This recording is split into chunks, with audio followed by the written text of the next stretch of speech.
ഈശോ മിശിഹായ്ക്ക് സ്തുതിയായിരിക്കട്ടെ. 3 നോമ്പിൻ്റെ നാളുകളിലേക്ക് നമ്മൾ പ്രവേശിക്കുകയാണ്. എന്താണ് ഈ 3 നോമ്പ്? ഏത് സഭയിലാണ് 3 നോമ്പ് ആരംഭിച്ചത്? നമ്മുടെ സഭയിൽ 3 നോമ്പുണ്ടായിരുന്നോ? ഞങ്ങളത് കേട്ടിട്ടില്ലല്ലോ എന്ന ചോദ്യത്തിൻ്റെ ഉത്തരം, ഇന്ന് കേരള സഭയിൽ ഏതൊക്കെ പ്രദേശങ്ങളിലും ദേവാലയങ്ങളിലുമാണ് 3 നോമ്പ് കാര്യമായിട്ട് ആചരിക്കുന്നത്? 3 നോമ്പിൻ്റെ നോമ്പ് വീടൽ എന്നാണ്. തുടർന്ന് ഒരുപാട് ചോദ്യങ്ങളും സംശയങ്ങളുമൊക്കെ 3 നോമ്പുമായി ബന്ധപ്പെട്ട് നമുക്കുണ്ട്. ഇതൊരു ഡീറ്റെയിൽഡ് വീഡിയോ അല്ല എന്ന ആമുഖത്തിൽ തന്നെ പറയട്ടെ. അതായത് 3 നോമ്പിനെ സംബന്ധിച്ച് ഒത്തിരി പണ്ഡിതർ കാര്യമായ ലേഖനങ്ങൾ എഴുതുകയും അതിനെക്കുറിച്ച് പഠിപ്പിക്കുകയും ഒക്കെ ചെയ്തിട്ടുണ്ട്. അപ്പോൾ അതിൻ്റെ മുഴുവൻ ഒരു ആവർത്തനമോ അതിൻ്റെ മുഴുവൻ ഒരു സംക്ഷിപ്ത രൂപമോ ആയി ഈ വീഡിയോ മാറ്റാൻ ഉദ്ദേശിക്കുന്നില്ല. മറിച്ച് ദൈവജനത്തിന്, പൊതുജനത്തിന് ഒരു മിനിമം അറിവ് 3 നോമ്പിനെക്കുറിച്ച് നൽകുക എന്ന ഉദ്ദേശത്തോടു കൂടിയാണ് ഈ വീഡിയോ നിങ്ങളിലേക്ക് എത്തിക്കുന്നത്. അതുകൊണ്ട് താല്പര്യത്തോടെ ഈ വീഡിയോ ശ്രവിക്കുവാനും ഒപ്പം മറ്റുള്ളവരിലേക്ക് ഇത് പങ്കുവയ്ക്കാനും ശ്രദ്ധിക്കണമെന്ന് സ്നേഹത്തോടെ ഓർമ്മിപ്പിക്കട്ടെ. 3 നോമ്പ് സീറോ മലബാർ സഭയിലെ സഭ നിർദ്ദേശിക്കുന്ന 5 നോമ്പുകളിൽ ഒരു നോമ്പാണ്. നമുക്കറിയാം, സീറോ മലബാർ സഭയിൽ 5 നോമ്പുകൾ ഉണ്ട്. 50 നോമ്പ്, 25 നോമ്പ്, 15 നോമ്പ്, 8 നോമ്പ്, 3 നോമ്പ്. ഈശോയുടെ പിറവിക്കൊരുക്കമായി 20 ദിവസം നോമ്പ്, അവൻ്റെ ഉയർപ്പിനൊരുക്കമായി പീഡാസഹനത്തെ അനുസ്മരിച്ച് 50 ദിവസം നോമ്പ്, മാതാവിൻ്റെ സ്വർഗാരോപണത്തിന് മുമ്പ് 15 ദിവസം നോമ്പ്, പിറവിക്ക് മുമ്പ് മാതാവിൻ്റെ പിറവി തിരുനാളിന് മുമ്പ് 8 ദിവസം നോമ്പ്, കൂടാതെ ഈ 3 നോമ്പ്. 3 നോമ്പ് എന്നാണ്. ബാക്കി നോമ്പുകളുടെയൊക്കെ ദിവസങ്ങൾ നമുക്കറിയാം. എന്നാണ് ഈ 3 നോമ്പ്? 3 നോമ്പ് പേത്രത്തായിൽ നിന്ന് 3 ആഴ്ച പുറകോട്ട്, 18 ദിവസം പുറകോട്ട് കണക്കാക്കിയിട്ടാണ് തിങ്കൾ, ചൊവ്വ, ബുധൻ ദിവസങ്ങളിൽ നോമ്പ് ആചരിക്കുന്നത്. അതുകൊണ്ട് 18-ാം ഇടം എന്നും ഈ നോമ്പിനെ പറയാറുണ്ട്. ബാബൂസ നോമ്പെന്നും നിനിവേ യാചന എന്നും ഈ നോമ്പ് അറിയപ്പെടാറുണ്ട്. നിനിവേക്കാരുടെ നോമ്പ് എന്നും അറിയപ്പെടുന്നു.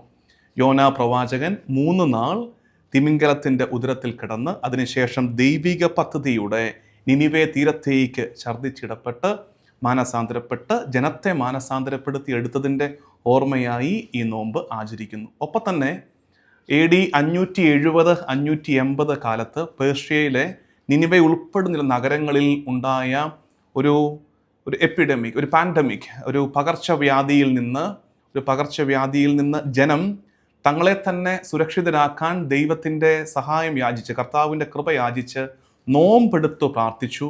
തിങ്കൾ, ചൊവ്വ, ബുധൻ ദിവസങ്ങളിൽ 3 ദിവസം നോമ്പെടുത്ത് പ്രാർത്ഥിച്ചു. ആ പ്രാർത്ഥിച്ചതിൻ്റെ തുടർച്ചയായി ഇത് മാറുന്ന ലക്ഷണം കാണിച്ചപ്പോൾ വ്യാഴാഴ്ച അവർ നോമ്പ് വീടൽ ആഘോഷിച്ചു. പിന്നീട് ഇങ്ങനെയൊന്നും സംഭവിക്കാതിരിക്കാനായി എല്ലാ വർഷങ്ങളിലും അങ്ങനെ ഒരു പകർച്ചവ്യാധി ആ പ്രദേശത്തുണ്ടാകാതിരിക്കാനായി എല്ലാ വർഷവും നോമ്പെടുക്കുന്ന രീതി വന്നു. അപ്പം അങ്ങനെ 2 രീതി, 2 സോഴ്സ് പറയാം. ഒന്ന് നിനിവേക്കാരുടെ അനുതാപത്തിൻ്റെ ഓർമ്മയായും, ഒപ്പം ഈ പറഞ്ഞ AD 570-580 കാലഘട്ടത്തിൽ പേർഷ്യൻ നഗരങ്ങളിലുണ്ടായ ഈ പകർച്ചവ്യാധിയുടെ കാലത്ത് അവരെടുത്ത നോമ്പായും ഒക്കെ. ഇപ്പം നിനിവേ ഉൾപ്പെടുന്ന പ്രദേശം പൗരസ്ത്യ സുറിയാനി സഭയുടെ പ്രദേശമായതുകൊണ്ട് തന്നെ ഇത് അവിടെ ഉടലെടുത്ത ഒരു നോമ്പാണ്. പൗരസ്ത്യ സുറിയാനി സഭയുമായി ഭാരത നസ്രാണി സഭയ്ക്ക് വളരെ ശ്രേഷ്ഠമായ ബന്ധമുണ്ടായിരുന്നത് കൊണ്ട് തന്നെ ആ നോമ്പ് ഇങ്ങോട്ടും പടർന്നു വന്നു. ഭാരത സഭയിലേക്ക്, നസ്രാണി സഭയിലേക്ക് ആ നോമ്പ് പഴയ ആർട്ടിക്കിൾസിലൊക്കെ ഉദയംപേരൂർ സൂനകദോസ് ഉൾപ്പെടെയുള്ള ലേഖനങ്ങളിൽ ഇതിൻ്റെ സൂചനകൾ കാണാൻ പറ്റും. ഭാരത നസ്രാണി സഭയാകട്ടെ, നസ്രാണി സഭ അറിയപ്പെടുന്നത് തന്നെ നോമ്പിൻ്റെ സ്നേഹിതർ എന്നാണ്. നോമ്പിൻ്റെ സ്നേഹിതർ, പരിത്യാഗത്തിൻ്റെ, ആബ്സ്റ്റിനൻസിൻ്റെ ഒരു ജീവിത ശൈലിയായിരുന്നു നസ്രാണി സഭയ്ക്ക് ഉണ്ടായിരുന്നത്. അപ്പോൾ ഈ നോമ്പ് നമ്മുടെ ശീലത്തിൻ്റെ, ഭാരത നസ്രാണി സഭയുടെ നല്ല പാരമ്പര്യത്തിൻ്റെ, ശ്രേഷ്ഠ പാരമ്പര്യത്തിൻ്റെ ഭാഗമാണ് ഈ 3 നോമ്പെന്ന് അറിഞ്ഞിരിക്കുക. ഇനി നമ്മൾ ഈ നോമ്പെടുക്കുന്നത് എങ്ങനെയാണ്? തിങ്കൾ, ചൊവ്വ, ബുധൻ ദിവസങ്ങളിൽ നോമ്പെടുക്കുന്നു. 3 ദിവസവും കഴിവതും പരിശുദ്ധ കുർബാനയിൽ പങ്കെടുക്കാൻ ശ്രമിക്കുക. വ്യാഴാഴ്ചയാണ് നോമ്പ് വീടലായിട്ട് ആഘോഷിക്കുന്നത്. ഈ 3 നോമ്പിൻ്റെ ദിവസങ്ങളിൽ തന്നെ ബുധനാഴ്ച നെസ്തോറിയോസിൻ്റെ അനാഫ്രയാണ് പരിശുദ്ധ കുർബാനയിൽ ചെല്ലാൻ നിർദ്ദേശിക്കപ്പെട്ടിരിക്കുന്നത്. നമുക്കറിയാം, ആണ്ടുവട്ടത്തിൽ 5 ദിവസങ്ങളിൽ മാത്രമാണ് അത് ചെല്ലാൻ നിർദ്ദേശിച്ചിരിക്കുന്നത്. ബാക്കി ദിവസങ്ങളിലും ചെല്ലാം, പക്ഷെ കുറഞ്ഞ പക്ഷം ഈ 5 ദിവസങ്ങളിലെങ്കിലും ചെല്ലേണ്ടതാണ് നെസ്തോറിയോസിൻ്റെ, നമ്മുടെ 3-ാം അനാഫ്രയായ അദ്ദായിമാറി അനാഫറ, തയദോറിൻ്റെ അനാഫറ, 3-ാം അനാഫറയായ നെസ്തോറിയോസിൻ്റെ അനാഫറ. അതേതൊക്കെ ദിവസങ്ങളിലാണ്? ആ ദിവസങ്ങൾ ഇതിനു മുമ്പ് ഞാൻ പഠിപ്പിച്ചിട്ടുള്ളതാണ്. ദനഹ തിരുനാള്, സ്നാപക യോഹന്നാൻ്റെ തിരുനാൾ, ഗ്രീക്ക് സഭാപിതാക്കന്മാരുടെ തിരുനാൾ, 3 നോമ്പിൻ്റെ ബുധനാഴ്ച, അതുകൂടാതെ പെസഹ വ്യാഴാഴ്ച. ഈ 5 ദിവസങ്ങളിലാണ് നെസ്തോറിയോസിൻ്റെ അനാഫറ. അപ്പോൾ 3 നോമ്പിൻ്റെ ബുധനാഴ്ച നെസ്തോറിയോസിൻ്റെ അനാഫറ ചൊല്ലി പരിശുദ്ധ കുർബാന അർപ്പിക്കേണ്ട ദിവസമാണ്. എന്നിട്ട് വ്യാഴാഴ്ച നമ്മൾ നോമ്പ് വീടൽ ആഘോഷിക്കും. അനുതാപത്തിൻ്റെ പശ്ചാത്താപത്തിൻ്റെ ധ്യാനങ്ങളാണ് ഈ ദിവസങ്ങളിൽ നടക്കേണ്ടത്. നമ്മുടെ സഭയുടെ യാമപ്രാർത്ഥനകളിലൊക്കെ ഈ ദിവസങ്ങളിൽ പ്രത്യേക പ്രാർത്ഥനകൾ ഉണ്ടായിരുന്നു. അത് മുൻകാലത്തുൾപ്പെടെ ആ ഒരു പ്രാർത്ഥനയുടെ ശൈലിയിലാണ്. പ്രത്യേകിച്ച് പണ്ട് കാലത്ത് ദേവാലയങ്ങളുടെ മുറ്റത്തും സമീപ പ്രദേശങ്ങളിലുമൊക്കെ മനുഷ്യർ കൂടാരമടിച്ച് താമസിച്ച് ഭജന ഇരുന്ന് പ്രാർത്ഥിച്ചൊരു കാലമായി ഈ 3 നോമ്പ് അറിയപ്പെടുന്നുണ്ട്.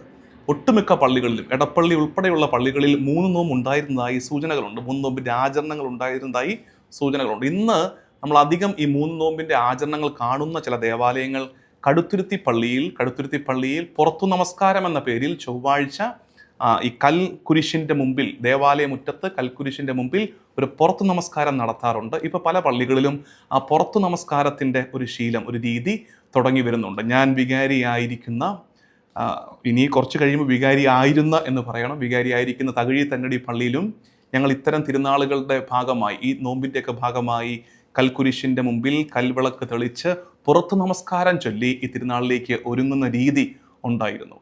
ഒപ്പം തന്നെ നമ്മുടെ കുറവിലങ്ങാട് പള്ളിയിലെ കപ്പൽ പ്രതിഷ്ഠം, യോനാ പ്രവാചകന്റെ നിനിവയിലേക്കുള്ള വരവിനെ അനുസ്മരിച്ചുള്ള കപ്പൽ പ്രതിഷ്ഠം ഒക്കെ നടത്തുന്നത് ഈ 3 നോമ്പിൻ്റെ പശ്ചാത്തലത്തിലാണ്. ചൊവ്വാഴ്ചയാണ് അതും നടത്തുന്നത്. കടുത്തുരുത്തി പള്ളിയിലും ചൊവ്വാഴ്ചയാണ് ഈ പുറത്ത് നമസ്കാരം നടത്തുന്നത് എന്നാണ് അറിവ്. ഞങ്ങളുടെ അതിരൂപതയിൽ, ചങ്ങനാശ്ശേരി അതിരൂപതയിൽ 3 നോമ്പിൻ്റെ ആചരണം ഏറ്റവും നന്നായി നടന്നിരുന്നൊരു പള്ളി പുളിങ്കുന്ന് പള്ളിയാണ്. 3 നോമ്പിൻ്റെ അവിടെ പ്രത്യേകിച്ച് മധുരക്കറി നേർച്ച, അത് വ്യാഴാഴ്ചയാണ് നടത്തപ്പെടുന്നത്.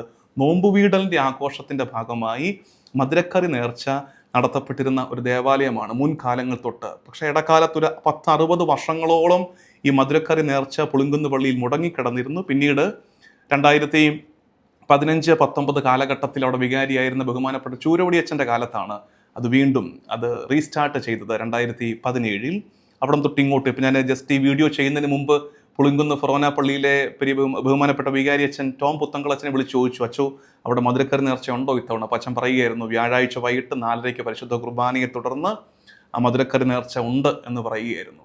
അപ്പം ഇങ്ങനെ പല വിധത്തിൽ, പല ദേവാലയങ്ങളിൽ പല രീതിയിൽ ഈ 3 നോമ്പ് എടുക്കുന്ന രീതിയുണ്ട്. നമ്മുടെ ദേവാലയങ്ങളോട് ചേർന്നുമൊക്കെ ഈ 3 നോമ്പിൻ്റെ സംസ്കാരം നമുക്ക് തിരിച്ചു പിടിക്കാം. ഒപ്പം ഈ പറഞ്ഞ ദേവാലയങ്ങൾ ഏതെങ്കിലുമൊക്കെ നമുക്ക് റീച്ചബിൾ ഡിസ്റ്റൻസിലാണെങ്കിൽ, പുളിങ്കുന്ന് പള്ളിയോ കടുത്തുരുത്തി പള്ളിയോ കുറവിലങ്ങാട് പള്ളിയോ ഒക്കെ നമുക്കൊന്ന് എത്താവുന്ന ദൂരത്താണെങ്കിൽ നമുക്ക് അവിടം വരെയൊക്കെ ഒന്ന് യാത്ര ചെയ്ത് ഈ 3 നോമ്പിൻ്റെ ചൈതന്യത്തിൻ്റെ ഭാഗമാകാൻ ശ്രമിക്കുകയും ചെയ്യാം.